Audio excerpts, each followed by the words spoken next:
Working the night shift at the old hotel was supposed to be a simple job, checking in the occasional late-night guest, monitoring security cameras, and patrolling the dimly lit corridors.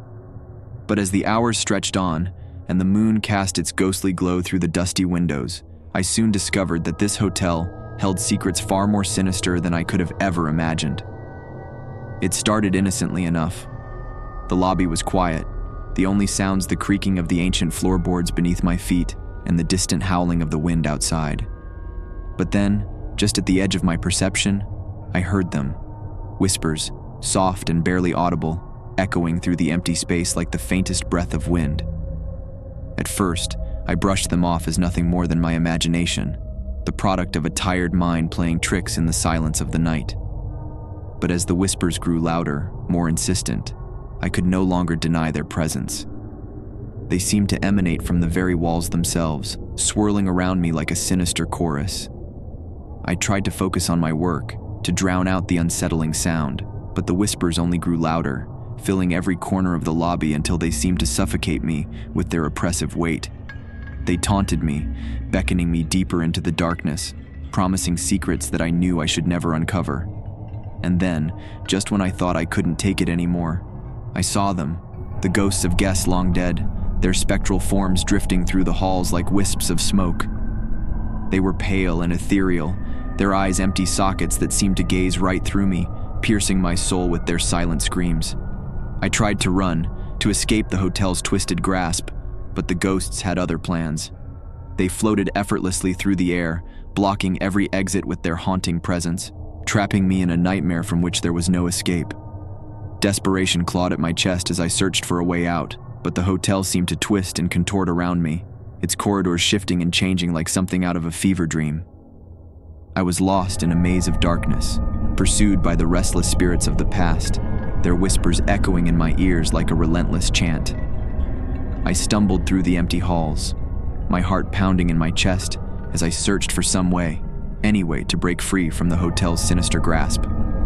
But with each passing moment, the ghosts drew closer, their cold, clammy hands reaching out to drag me into the darkness with them. And then, just when I thought all hope was lost, I stumbled upon a door that hadn't been there before, hidden away in the darkest corner of the hotel. With trembling hands, I pushed it open, praying for salvation from whatever horrors lurked beyond.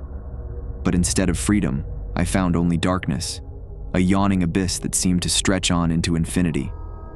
And as I stared into its depths, I realized with horror that this was not just any door. It was a portal to another world, a world of endless torment and suffering from which there was no return. With a final desperate cry, I stepped through the doorway, plunging headlong into the abyss. And as the darkness swallowed me whole, I knew that I would never escape the haunted hotel, condemned to wander its twisted halls for all eternity, a prisoner of the whispers in the walls. Title: Shadows of the Night Shift. As the night security guard at the abandoned factory, I thought I was prepared for anything.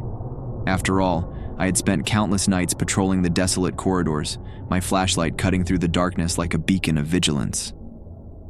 But little did I know that the true horrors lurking within those walls were beyond anything I could have imagined.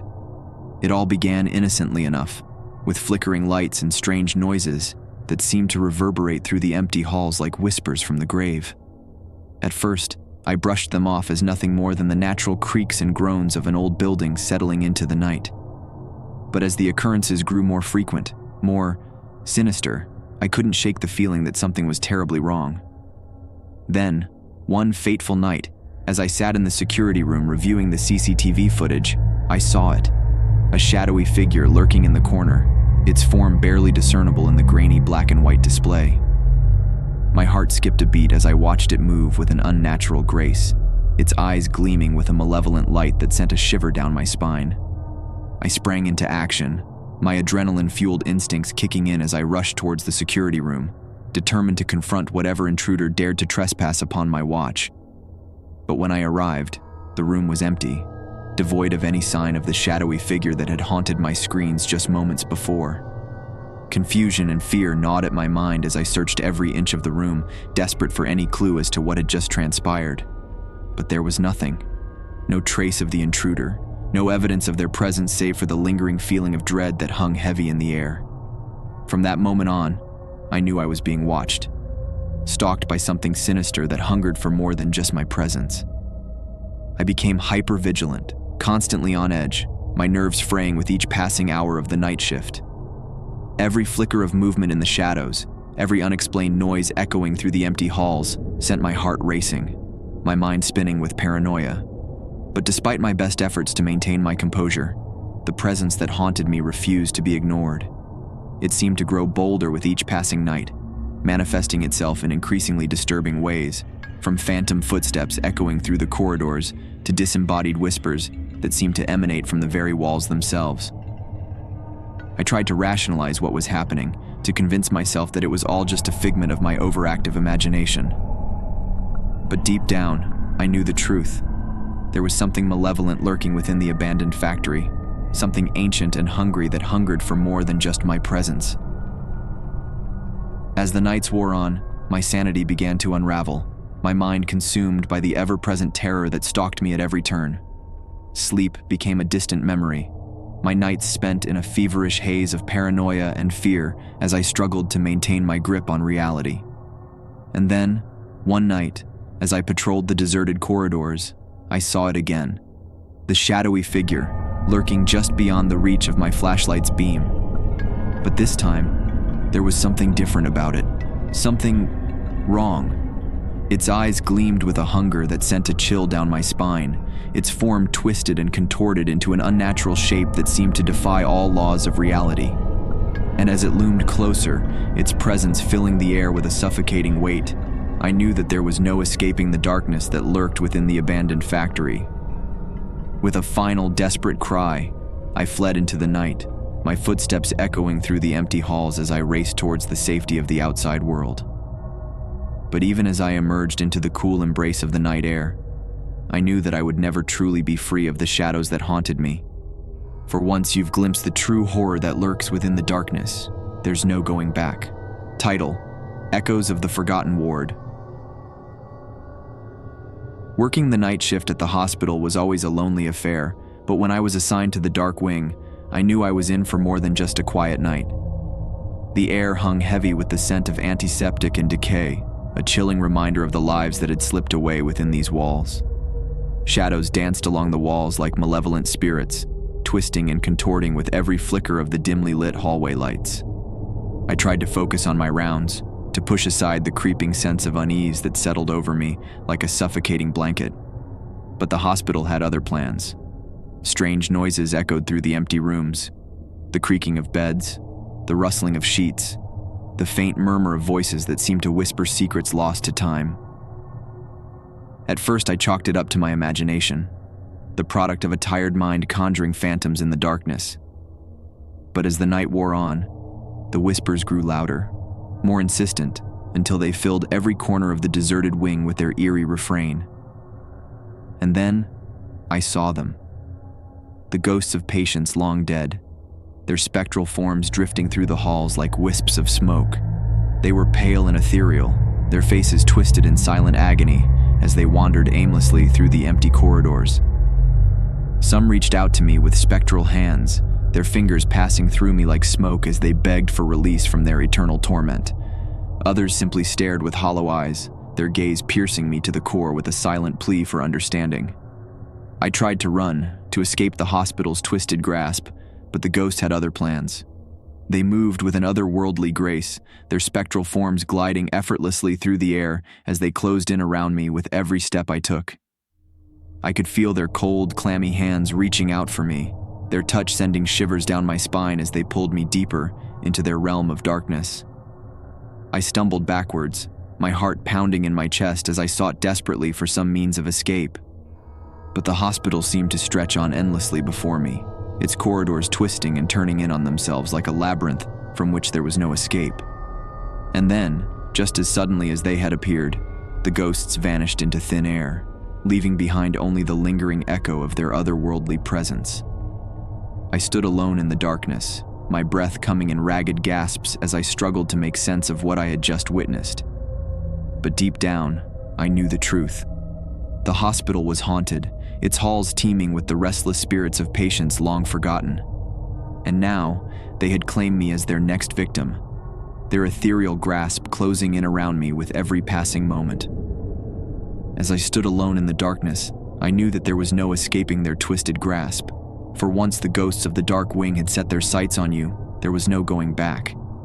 Title: Echoes of the Departed. Working the night shift at the morgue was always a solitary affair.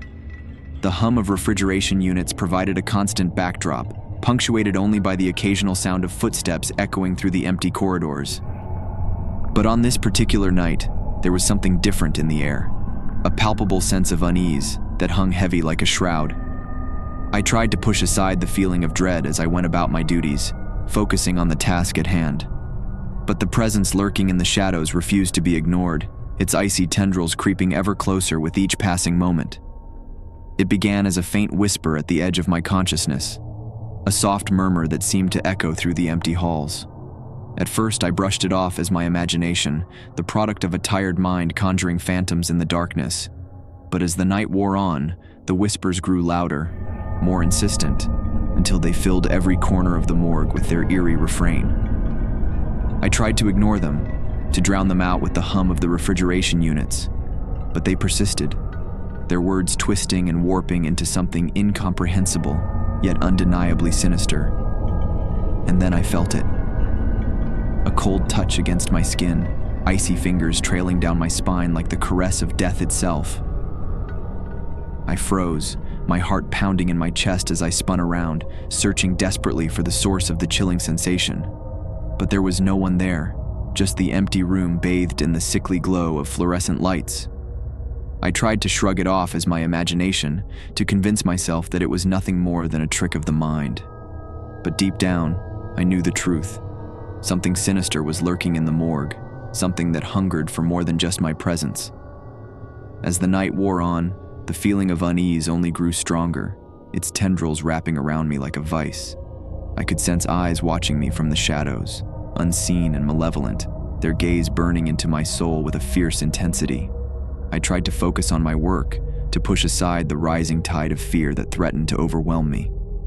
But with each passing moment, the presence in the morgue seemed to grow stronger, its influence spreading like a dark stain across the empty corridors. And then, just when I thought I couldn't take it anymore, I heard it, a soft whisper, barely audible over the hum of the refrigeration units. It spoke words I couldn't understand, its voice a chilling echo from beyond the grave. I turned to flee, to escape the morgue's twisted grasp, but the door was already locked tight, trapping me in the darkness with whatever malevolent force lurked within. With a sinking feeling in the pit of my stomach, I realized that I was not alone in the morgue, and whatever had come to claim me was not of this world. As I stood frozen in terror, I knew that there was no escaping the echoes of the departed. For once they had set their sights on you, there was no going back.